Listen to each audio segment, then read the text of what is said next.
Bonjour à tous et bonjour à toutes, Olivier Granilic au micro pour une heure d'actualité sur Studio Kalita. Nous sommes le jeudi 20 septembre, nous sommes juste après Yom Kippour, en espérant que cette journée s'est bien passée dans vos familles.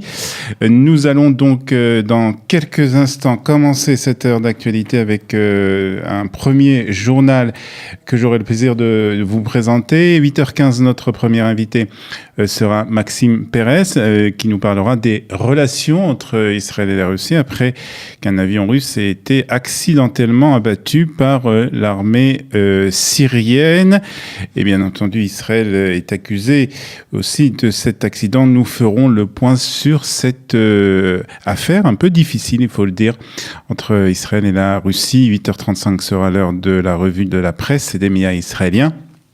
Et à 17h50, nous rendrons un hommage à Marceline Lorina Evans, qui est décédée à l'âge de 90 ans. C'était une productrice, cinéatrice et aussi amie de Simone Veil. Ils étaient dans le même wagon pour Birkenau. Donc, nous parlerons de cette grande dame. Ce sera donc à 8h50. Mais nous commençons par l'actualité de ce matin avec une délégation israélienne qui va se rendre aujourd'hui à Moscou afin de présenter les conclusions de son enquête après qu'un avion russe a été accidentellement abattu par son allié syrien, dirigé par le général Amikam Norki, chef de l'armée de l'air. Cette délégation présentera le rapport de situation de cet événement qui s'est passé dans la nuit de lundi à mardi. C'est ce qu'a indiqué un communiqué de l'armée israélienne. De plus, ils présenteront aussi les tentatives continues de l'Iran de transférer des armes stratégiques à l'organisation terroriste Hezbollah et d'établir une présence militaire iranienne en Syrie. C'est ce qu'a ajouté un porte-parole de l'armée israélienne. Des nouvelles images satellites montrent aussi que des raids aériens qui ont conduit également lundi à la destruction d'un avion militaire russe par le système anti-aérien syrien ont complètement aussi dévasté un dépôt de munitions près de la ville syrienne de Latakia. Les forces de défense israéliennes, l'armée israélienne, a aussi publié par ailleurs une déclaration rare, il faut dire, confirmant qu'elle avait frappé une installation militaire syrienne à partir de laquelle les systèmes de fabrication d'armes mortelles étaient sur le point d'être transférés au Hezbollah du Liban. C'est un mensonge israélien, ce n'est pas vrai. C'est ce qu'a déclaré Hassan Nasrallah, le chef du mouvement chiite libanais, le Hezbollah. Israël cherche à empêcher la Syrie de se doter de capacités balistiques, a déclaré le chef du mouvement islamique. Nous essaierons de faire le point dans cette affaire qui est un peu complexe, il faut dire.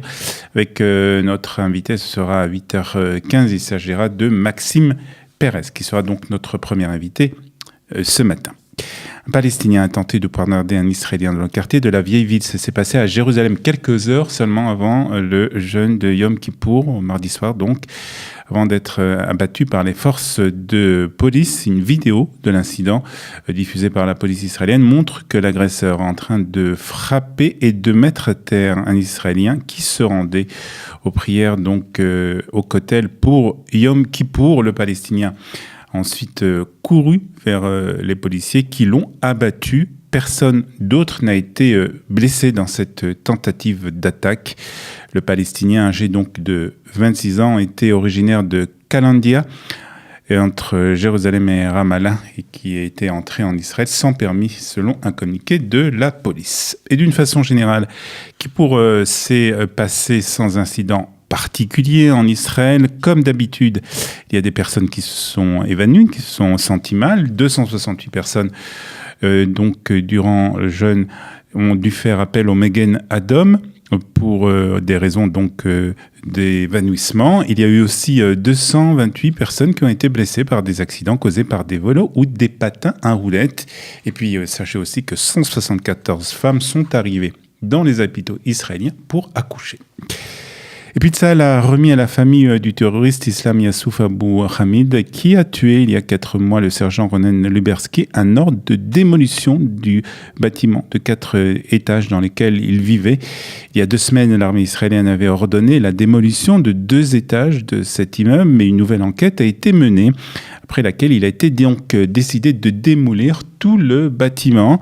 Le bâtiment en question se situe au camp de réfugiés d'El Amari, dans la périphérie de Ramallah, qui a été construit sur un terrain où un autre bâtiment familial avait été démoli par Tsahal. C'était en 1990.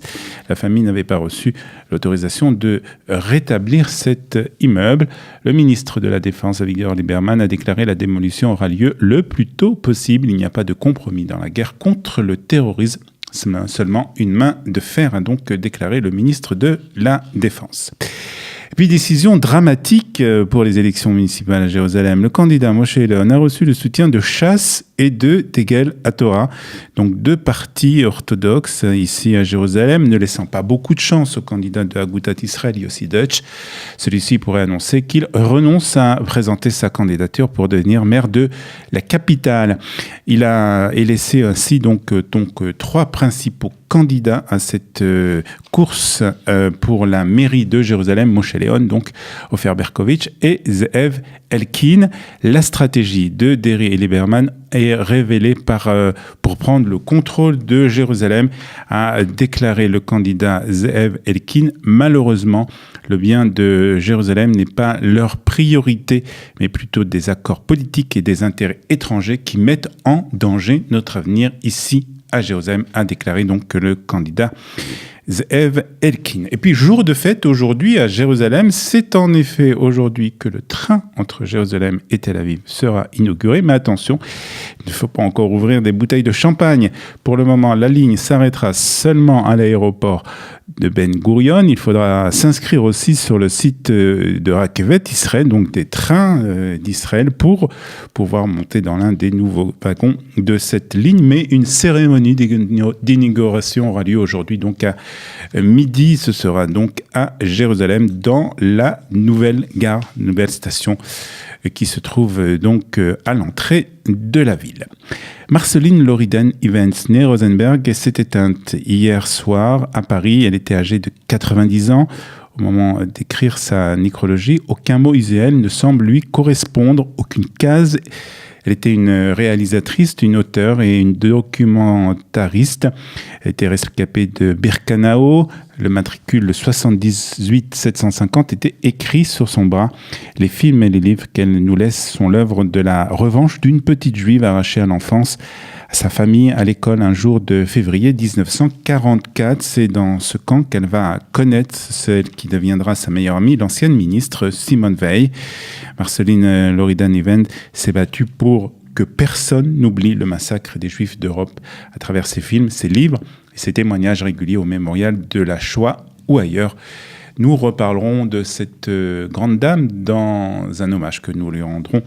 Ce sera aux alentours de 8h50. On termine par la météo de ce jeudi, donc 20 septembre. Il fera 28 degrés à Jérusalem, 30 degrés à Tel Aviv, 36 à la mer Morte et 37 degrés à Eilat. Il est 8h12 sur Studio Kalita. Dans quelques instants, nous recevrons notre premier invité et nous parlerons de relations entre Israël et la Russie après cet événement qui a eu lieu dans la nuit de lundi à mardi, où un avion russe a été abattu par l'armée syrienne.